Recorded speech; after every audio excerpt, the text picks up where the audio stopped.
हमारे समाज की छोटी मानसिकता को दिखाता है। कल जो उन्होंने क्वेश्चन पूछे सारे उनके फेवर में क्वेश्चन पूछे। ये जो है रिया के द्वारा साजिश रची गई है।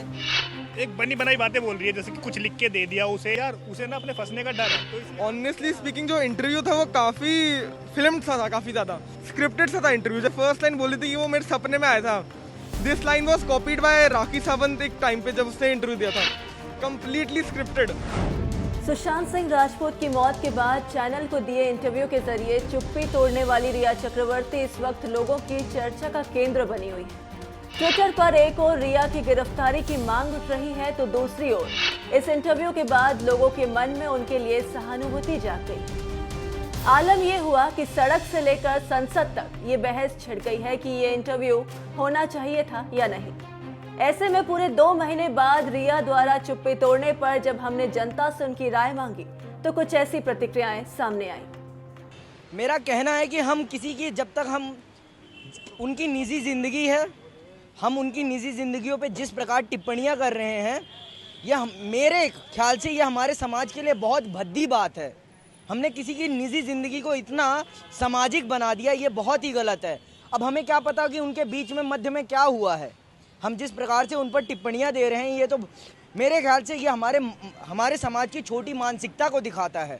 जब वो व्यक्ति जिंदा था तब तो किसी ने भी उसका सपोर्ट नहीं किया, अब वो मृत्यु को प्राप्त हो चुका है तो उसके साथ ये न्याय करके क्या मिलेगा अब, और किसी की ज़िंदगी को ख़राब करके अब क्या मिलेगा।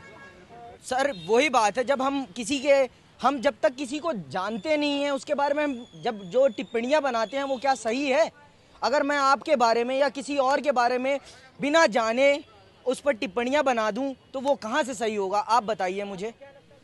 देखो कल जो उन्होंने इंटरव्यू में जो कुछ भी बातें कहा, उनका मतलब जो भी है कि मतलब वो ये कहना चाहते हैं कि लोग मेरे ऊपर एलिगेशंस लगा रहे हैं, मेरे को फंसा रहे हैं। हालांकि जो भी फैक्ट एंड तथ्यों को देखने के बाद ये नज़र आ रहा है कि उनके बहुत सारे ईडी ने और सीबीआई ने बहुत सारे फैक्ट्स खुलासे करे हैं जिसमें उनके साफ साफ कारनामे नज़र आ रहे हैं। हालांकि फिर भी वो ये कह रहे हैं कि मुझे फंसाया जा रहा है। जैसे कि अभी ड्रग्स का मामला सामने आया है, उसमें साफ साफ ये सामने आ रहा है कि अब उनके कुछ मैनेजर्स हैं, जो भी उनके दोस्त हैं, उनसे साफ साफ वो ड्रग्स की डील कर रही हैं। और कल जो राजदीप सरदेसाई ने उनसे जो भी इंटरव्यू लिया, हाँ, उन्होंने इसके बारे में, इस मसले पे थोड़ा सा भी जिक्र नहीं किया। कल जो उन्होंने क्वेश्चन पूछे सारे उनके फेवर में क्वेश्चन पूछे कि आपने जैसे उन्होंने एक चीज़ पूछा कि सुशांत का जो मौत का कारण है, क्या कारण है, आप उनके साथ रही हैं। तो वो कह रही है कि मुझे खुद नहीं पता, मैं खुद चाहती हूँ कि मतलब सीबीआई इन्वेस्टिगेट करे और बताए। सहयोग कर रही हूँ। जब आप जांच में सहयोग कर रही हो तो फिर आपने उसके लिए सुप्रीम कोर्ट में पिटीशन दर्ज किया उसके अगेंस्ट। आप कह रही हो कि मतलब मैं सीबीआई को सपोर्ट भी कर रही हूँ और फिर आप जाके आप उसको चैलेंज भी कर रही हो सुप्रीम कोर्ट में जाके। आप ये जो है रिया के द्वारा साजिश रची गई है। रिया साफ साफ ये झूठ बोल रही है कि मतलब मुझे खुद नहीं पता कि ऐसा क्या हुआ कि उस दिन उन्होंने सुसाइड कर लिया। हालांकि वो साफ साफ उसके एंगल से ये लग रहा है कि उसने जो भी है महेश भट्ट से जो उसके बातें हुई है कि मतलब 8 तारीख को छोड़ के चाहती है और उसके मरने के रिगार्डिंग सारी बातें महेश भट्ट के से हो रही है। हाँ, बहुत सारे बड़े लोग हैं, महेश भट्ट हो गए, करण जौहर हो गए, या इनके जैसे और भी जो सेलिब्रिटी हैं सब मिले हुए हैं इसमें। और कंगना रनौत ने भी साफ साफ एक बात कहा था कि हम ड्रग्स के मामले में खुलासा करेंगे अगर मीडिया सपोर्ट करती है तो। क्योंकि ये तो है कि ये चीज़ें बड़े लेवल पे चल रहा है बॉलीवुड इंडस्ट्री में। ड्रग्स का तो मतलब बहुत दिनों से चल रहा है, लेकिन वो कोई ऊपर खुल के कर नहीं पा रहा है। लेकिन अगर कंगना रनौत को हेल्प की जाती है, सिक्योरिटी दी जाती है, तो ये साफ साफ है कि वो पर्दाफाश कर देगी। मैंने तो ना कल का ना न्यूज़ नहीं देखा था, तो ना मुझे तो उतना पता ना नहीं है कि ना क्या हुआ था क्या नहीं। पर ना मेरा अगर ओपिनियन है तो रिया चक्रवर्ती ना कहीं ना वो दोती है, क्योंकि है ना जब ना उसके ना तात थी और उसका जब ना डेथ ना ये हुआ उस टाइम ना लिया तकल्दी नहीं आई थी उसकी बिल्डिंग पे है ना।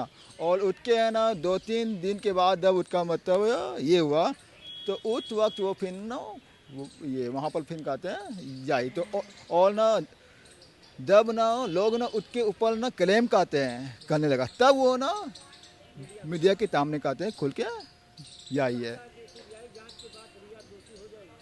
नहीं हमें नहीं कहते हैं ये ना लगता है क्योंकि ना 2-3 लोग उसमें ना और भी इन्वॉल्व है, वो ना अकेला ना नहीं है, 2-3 लोग उसमें ना ये ना और भी है ठीक ना। तो ना जब तक ना कोई ना रिपोर्ट नहीं आ जाता तब तक ना ये हम लोग ना कुछ ना बोल नहीं पाते ये तकते हैं ठीक ना। क्योंकि ना किसी को अगर मैं ना आरोपी मतलब बना दूँ तो वो भी अच्छी बात नहीं है।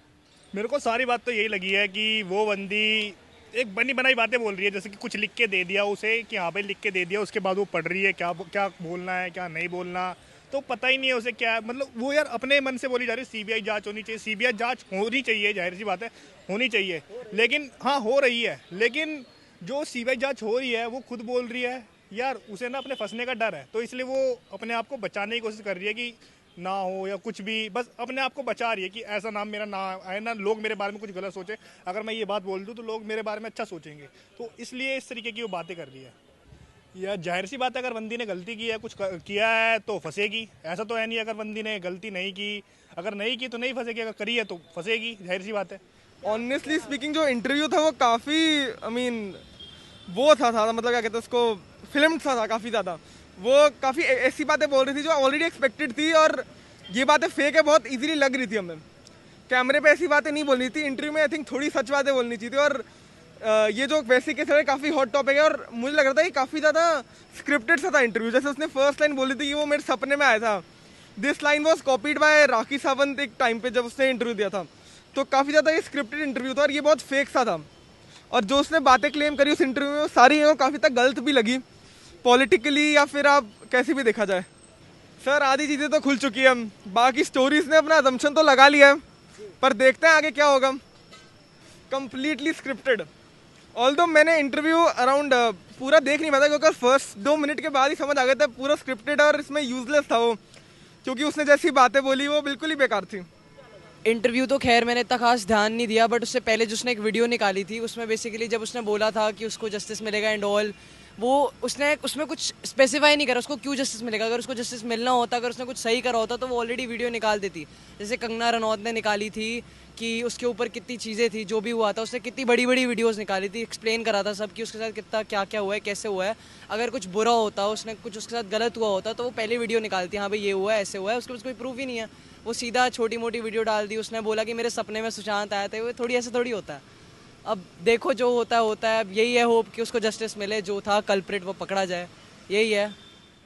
देखिए अब जो भी है हुआ है वो everybody is innocent until proven guilty in the eyes of law, तो अगर कुछ उन्होंने एक्चुअली करा होगा तो मिलेगी सज़ा जो भी होगी, तो कटघरे में खड़ी होंगी, अगर गिल्टी होंगी तो फिर जो भी होगा उनके साथ होगा, जेल या जो भी पनिशमेंट मिलेगी, उससे पहले हमें कोई राइट नहीं है उनके बारे में कुछ भी बोलने का।